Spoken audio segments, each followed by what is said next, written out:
मैं सबसे पहले अमजद खान न्याजी साहब, मैं आपके पास आऊँगा। बैरिस्टर गौहर साहब ने शिकवा किया है कि हुकूमत की तरफ से कोई किसी किस्म की कोई पेशरफ सामने नहीं आई जो मुज़ाकरात की दावत दी गई थी। क्या आप एक्सपेक्ट कर रहे हैं कि हुकूमत क्या करे और क्या करना चाहिए था जो अब तक नहीं किया गया? बिस्मिल्लाहिर्रहमानिर्रहीम। नौशाद अली खान, हम पहले दिन से ये कह रहे हैं कि गवर्नमेंट की बका इसी में है कि हमें दीवार के साथ लगाया जाए। वो पॉलिटिकल अनस्टेबिलिटी उनके नजदीक, उनका जो दौर हुकूमत है उसको दवाम बख्शना है, क्योंकि वो समझते हैं कि ये जितनी भी ये अनस्टेबिलिटी रहेगी हम गवर्नमेंट में बैठे रहेंगे। लेकिन उसका नुकसान अल्टीमेटली जो पॉलिटिकल, जो इस वक्त जो सिनेरियो चल रहा है, इसमें जो सबसे ज्यादा सफर कर रही है वो आपकी इकोनॉमी है, जो सफर कर रही है आपकी सिक्योरिटी है, जैसे कि केपीके है, उसके बाद बलूचिस्तान है। अगर इनका दाल दलिया तभी चलता है जब इंतशार रहे, क्योंकि वोटों से तो आए नहीं है। वोट से अगर आते तो इनको आवाम की भी फिक्र होती, आपकी भी फिक्र होती, अदलिया की भी फिक्र होती, इकोनॉमी की भी फिक्र होती। तो ये इस लिहाज से ये कहना कि ये कोई इस तरफ जाएंगे, ये मैं पहले दिन से जो भी मीडिया के काफी टॉक शो पिछले दिनों मैंने किए, मैंने सब पे एक ही बात की है कि ये सिर्फ बयानिया बनाने का सिर्फ एक स्टेटमेंट है, इसमें उनकी अमली कोई दलील नहीं मौजूद। वो इसलिए कि आपने देखा होगा कि एक वो स्टेटमेंट दे देते हैं और उसके बाद जो ड्रम बीट करना शुरू कर देते हैं कि जी हम तो पाकिस्तान तहरीक इंसाफ से बातचीत करना चाहते हैं और तहरीक इंसाफ बात नहीं करना चाहती, जबकि ये गलत बात है। इमरान खान 24 के इलेक्शन जो चोरी हुआ उसके बाद भी उन्होंने कभी इनकार इस बात से नहीं किया कि बातचीत नहीं हुई। हमेशा गवर्नमेंट ने डिश कराया है, हमेशा गवर्नमेंट ने। अभी आप खुद, मैं आपको रिसेंटली अगर बात करना चाहूं तो leader of the opposition senate और नेशनल असेंबली दोनों को ये इख्तियार दिया गया कि आप बातचीत करें। तो हमारी तरफ से तो टीम मौजूद है। क्या आप अपना नून लीग ने, जो नून लीग की गवर्नमेंट ने कोई ऐसे इकदाम किए हैं जिसमें वो कह सकें, या उन्होंने कोई अपनी ऐसी टीम तश्कील दी है जिसके ऊपर ये बात कर सकें, बैठ सकें, या टीओआर बनाए हैं कि हम पॉलिटिकल स्पेस के लिए, पॉलिटिकल हार्मनी के लिए, या मुल्क के अंदर जो इस वक्त क्राइसिस है उसके खात्मे के लिए कोई बातचीत करना चाहते हैं? आपने देखा होगा, चाहे वो आईनी मसाइल हों, चाहे इकोनॉमी के मसाइल हों, चाहे आपके समाजी मसाइल हों, चाहे आपकी दहशतगर्दी के मसाइल हों, आप खुद अंदाजा करें कि इस वक्त जो मुल्क की जो बेरोजगारी का आलम है वो टॉप सतह पे पहुंच चुका है। कर्जे आप हर रोज के हिसाब से अरबों रुपए कर्जे डेली ले रहे हैं। और मैं समझता हूँ अभी रिसेंटली जो मुल्तान के अंदर एक बाप के पास इतने पैसे नहीं थे कि वो अपने बेटे के लिए कफन खरीद सकता। हाँ, इनके लल्लत तल्लों के लिए अगर आप आईएमएफ की पिछले साल की रिपोर्ट देख लें, जो 5,300 अरब रुपए बताया गया है कि जी वो चोरी होते हैं या सियासी इशराफिया अपने मकासद के लिए इस्तेमाल करती है।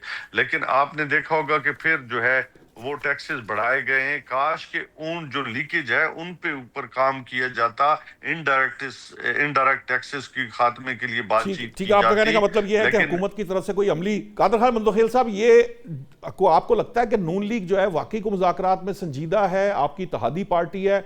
और अब तो वैसे जो तोड़ फोड़ मुझे कश्मीर में नजर आ रही है, ये तो कुछ इंडिकेशंस दे रही है कि मामलात जो है वो कोई खराबी की तरफ माइल हैं, क्योंकि पीपल्स पार्टी हो या नून लीग हो, वहाँ के लोग जो हैं वो इस्तेहकाम में पाकिस्तान पार्टी में जा रहे हैं। पहले हमने गिलगित बल्तिस्तान में देखा कि 4 लोग उनके पास चले गए।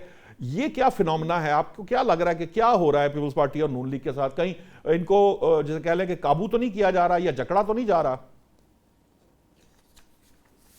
देखिए, अगर आप जियाउल्लाह के दौर से शुरू कर दे कि पीपल्स पार्टी को खत्म करने के लिए नून लीग बनाई गई, फिर नून लीग को खत्म करने के लिए काफ लीग बनाई, फिर उन दोनों को खत्म करने के लिए पीटीआई बनाई, फिर पीटीआई को खत्म करने के लिए जो आईपीपी बनाई। तो ये तो पाकिस्तान की एक सियासत का एक ट्रैक है जो आपके सामने है। क्या मुझे एक बात बता दे कि ये वही आईपीपी है जिसका एक नुमाइंदा मुख्तलिफ चैनल पे गालिबन उसकी वो है रोकड़ी साहब है, वो कह रहे हमें तबाह बर्बाद कर लिए आईपीपी में डाल के, हमारी सारी जिंदगी की सियासत खत्म कर दी। वो वीडियो निकाल दे, मेरे साथ एक शो में थे उन्होंने। और जहांगीर तरीन साहब जो है ना वो छोड़ के चले गए, कानों को हाथ लगा के मेरे सियासत से तौबा। और फिर ये वही अलीम खान साहब है जो पीटीआई के लिए जहाज दौड़ाता था और जहांगीर तरीन साहब के साथ, और जब लोगों को तोड़ते थे, बनी गाला ले जाते थे और दुपट्टा पहनाते थे कि ओ लो हमने विकेट गिरा दी पीपल्स पार्टी की। तो मैं ये समझ रहा हूँ ये सारी चीज तो आपके सामने। और फिर ये वही आईपीपी है, जब रिजल्ट आया तो एक बंदा भी उसका नहीं जीता, और शायद जिंदगी में पहली मर्तबा वो जीपी का उसने रुख किया है। फिर उसके बाद आपको याद है कि पाकिस्तान की सियासत की बात करो, हमेशा आजाद उम्मीदवार चलती गाड़ी में सवार करते होते हैं, यानी जो हुकूमत बनाते हैं उसी पार्टी में। एक तो जीपी ने यह तारीख रकम कर दी है कि पहली मर्तबा वफाकी हुकूमत को, यानी वफाकी पार्टी को जिसकी हुकूमत है उसको मुस्तरद किया है। दूसरी बात ये, हमारा 18 सीटों पे लीड थी। जब रिजल्ट आ गया था 7 तारीख की शाम को, 2-3 घंटे के अंदर हमारे 9 सीट क्लियर हो गए, मुस्लिम लीग नून के 2 सीटें। फिर उस रिजल्ट को 8-10 दिन तक रोका गया। फिर जब बिलावल भुट्टो साहब, फिर उसके बाद जब हमारी सीटें 1-2 बढ़ गई, नून लीग की 6 सीटें हो गई है। फिर बिलावल साहब ने जब प्रेस कॉन्फ्रेंस की और या मीडिया से बात की, आपको याद होगा, फिर जाके उन्होंने कहा ठीक है भाई कोई दानली नहीं होगी। उसके बाद आपको याद होगा कि जब शहबाज शरीफ साहब ने मुबारकबाद की है बिलावल ठीक है साहब को, कादर साहब, मेरा पॉइंट ये है कि बहरहाल वो जो पीपल्स पार्टी और नून लीग के बंदे हैं वो छोड़कर जा रहे हैं, क्यों?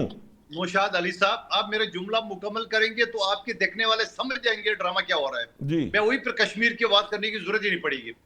उसके बाद आपको याद होगा शहबाज शरीफ साहब ने मुबारकबाद की हमारे बड़ों को, जरदारी साहब को, बिलावल साहब को मुबारक हो।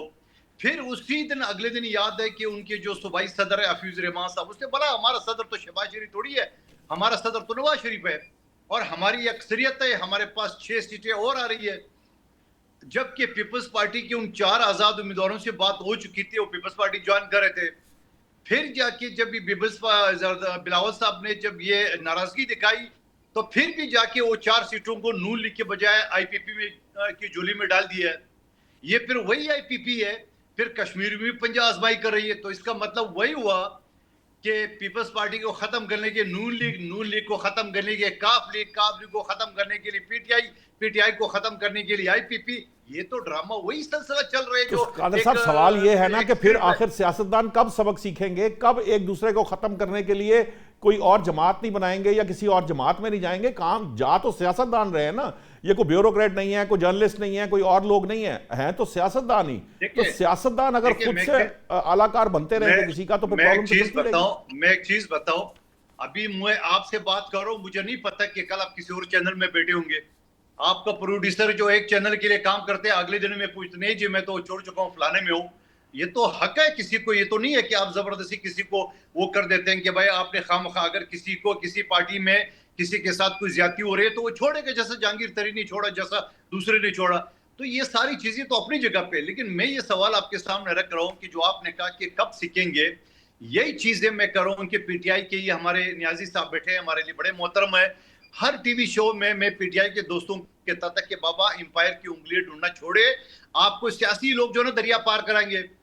आज उनको थोड़ी सी होश आई है, उन्होंने दूसरी पार्टी का अपोजिशन लीडर अपनी बना ली है, लेकिन उसके बावजूद उन्होंने एक जो ना वो प्रेशर ग्रुप बना लिया।